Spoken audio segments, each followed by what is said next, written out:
Hello, dear students. How are you? Sir Sanjay, again with you. So today is the date 31st August. Page number one, integration by parts in continuation. Okay. देखिए हमने integration by parts पढ़ा है.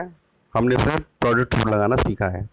First function और second function को पहले हम लोग मानेंगे और उसके बाद हम लोग बाय पार्ट्स उसमें फॉर्मूला लगाते हैं. तो हम आगे चलते हैं. हमारे पास एक इम्पॉर्टेंट फॉर्म है, बहुत ही ज़्यादा इम्पॉर्टेंट है. देखिए मैंने लिखा है an important form. An important form, ये इसमें इसमें एन इम्पॉर्टेंट फॉर्म ये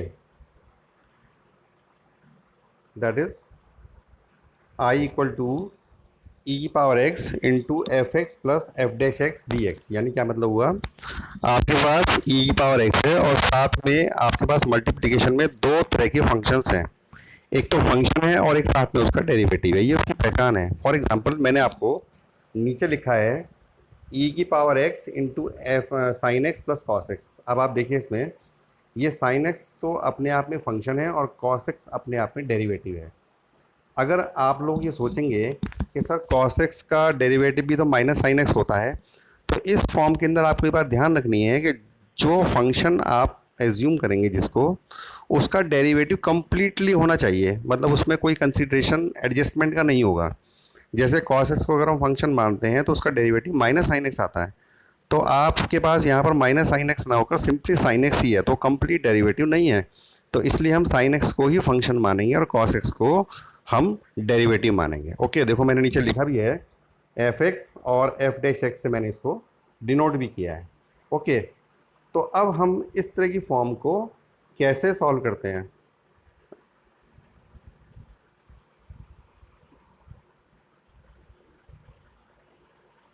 हाँ, तो हम इसको कैसे सॉल्व करते हैं वो देखिए आप.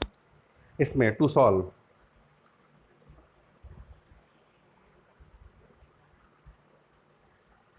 आई इक्वल टू ई की power x into f x plus f dash x d x. सबसे पहला आपका काम क्या है, आप अपने फॉर्म में फंक्शन को पहचानेंगे और उसके डेरिवेटिव को पहचानेंगे. उसने काम करने के बाद आप लोग इनको अलग अलग मल्टीप्लाई करके खोल देंगे, ब्रैकेट रिमूव कर देंगे और मल्टीप्लाई कर देंगे. तो जो आपके पास फंक्शन वाला एक्सप्रेशन है, यानी जिसमें फंक्शन है, यानी जैसे ई की power x into f x वाला है ये, तो इसमें देखिए फंक्शन है ये. तो फंक्शन वाले को आपको बाई पार्ट्स इंटीग्रेट करना है और जो सेकंड आपके पास एक्सप्रेशन है उसको एज इट इज़ रखना है. मतलब आप इसको कुछ नहीं करेंगे और ये एज इट इज़ एक शो पीस की तरह से काम करेगा. ओके जी, तो अब आपको क्या करना है इसमें,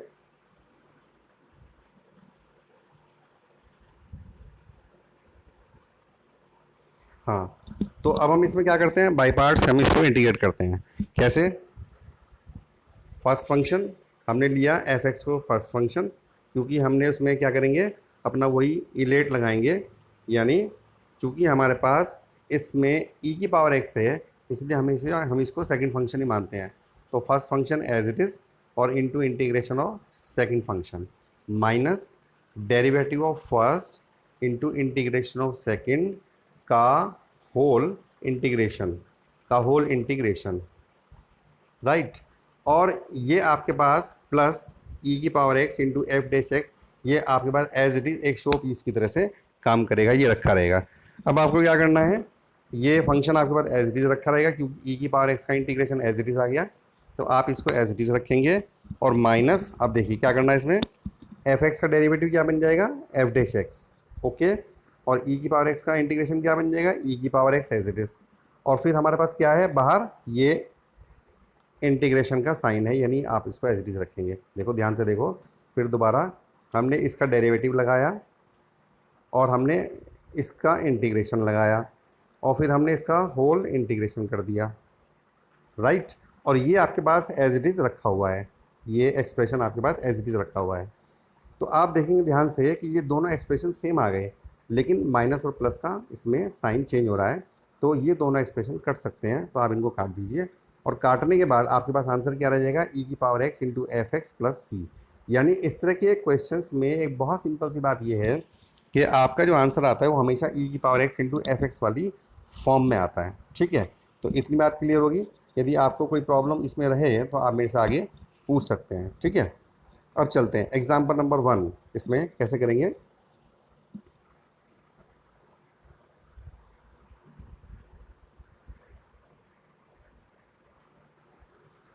आई इक्वल टू ई की power x into sec square x plus 10x।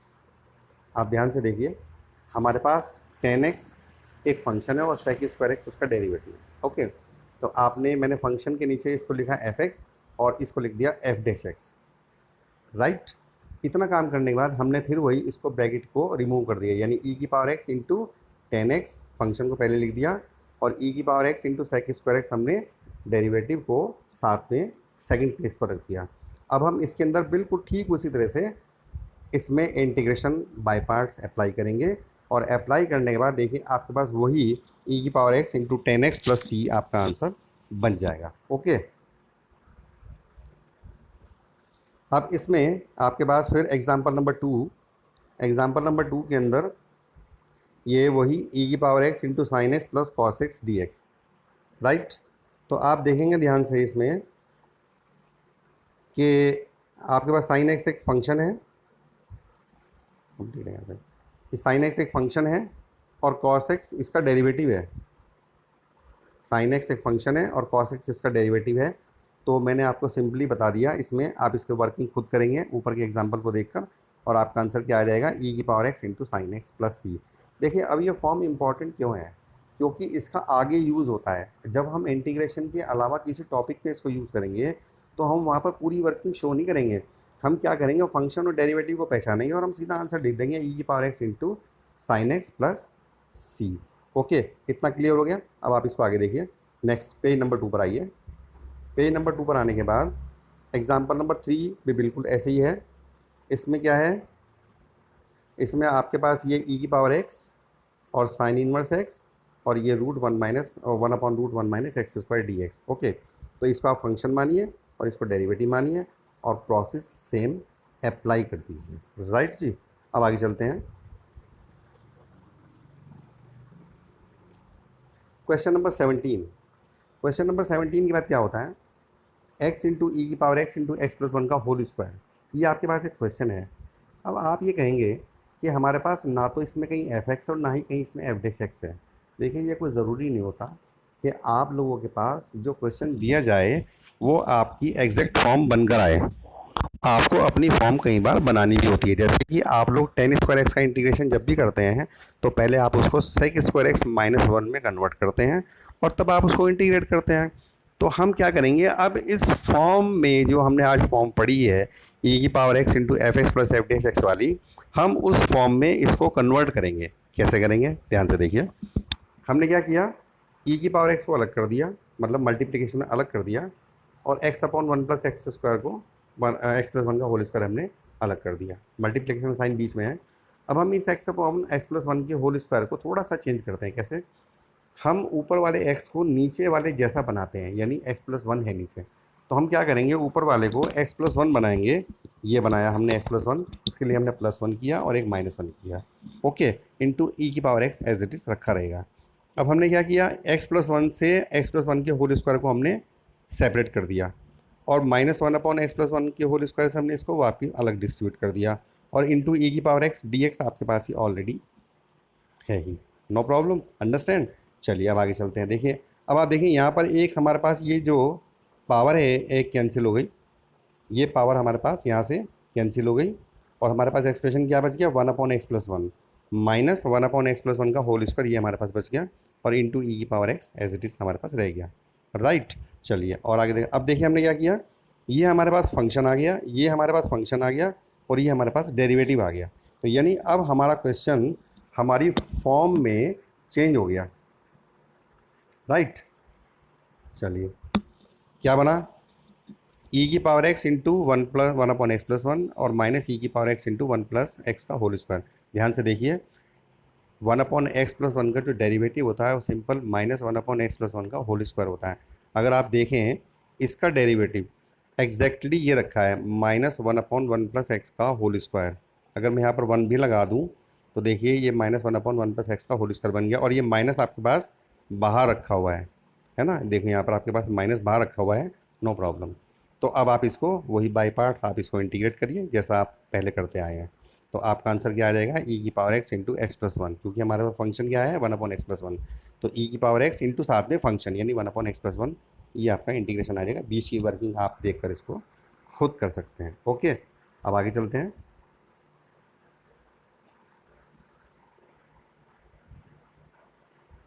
हाँ, अब आइए कंटिन्यूशन में आइए।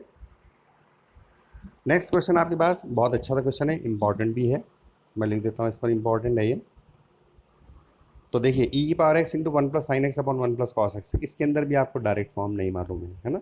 तो हम इसके अंदर भी अपनी फॉर्म को बनाएंगे। कैसे बनाएंगे, हमने यहाँ पर 1/1 + cos x को हमने अलग कर दिया, और sin x/1 + cos x को हमने यहाँ से अलग कर दिया। ओके, अब 1 + cos x तो आप जानते हैं मास्टर फॉर्मूला, हमने डिफरेंशिएशन में और आगे पहले इंटीग्रेशन में बहुत यूज़ किया है। 2 cos² x/2, मैंने आपको बताया था कि ये फॉर्मूले बहुत इंपॉर्टेंट होते हैं।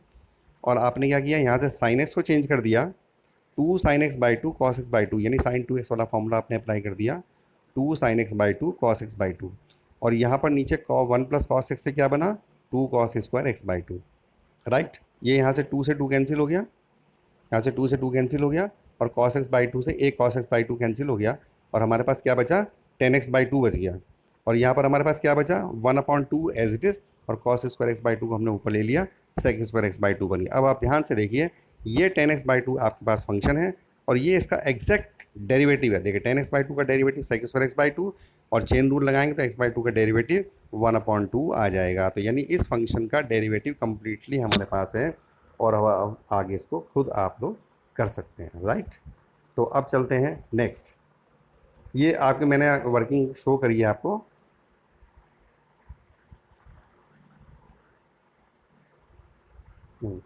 पेज नंबर 3 पर मैंने आपको आगे वर्किंग शो करी है, तो आप इसको खुद देख कर सकते हैं यहाँ से इस तरह से, और आपका आंसर ऑटोमेटिकली आ जाएगा, राइट जी।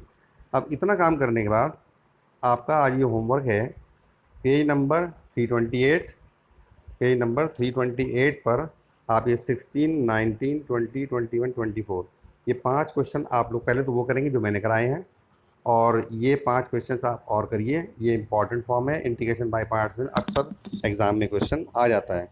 और ये क्वेश्चन नंबर नोट करने की बात है, क्वेश्चन नंबर 16 जो है, ये वाला जो क्वेश्चन है, इसमें ये फॉर्म नहीं अप्लाई होती, ये सिंपली यूजिंग बाय पार्ट्स हो जाएगा। तो आप इतना होमवर्क अपना करिए, और फिर हम लोग मिलते हैं। कोई प्रॉब्लम हो तो आप मुझे मैसेज करिए, और यदि आपको कोई प्रॉब्लम नहीं है तो ठीक है, मैं अंडरस्टूड होगा कि आपको कोई प्रॉब्लम नहीं है, और फिर हम नेक्स्ट डे अपना नेक्स्ट वर्क लेकर चलेंगे। तो आज के लिए इतना ही काफ़ी, और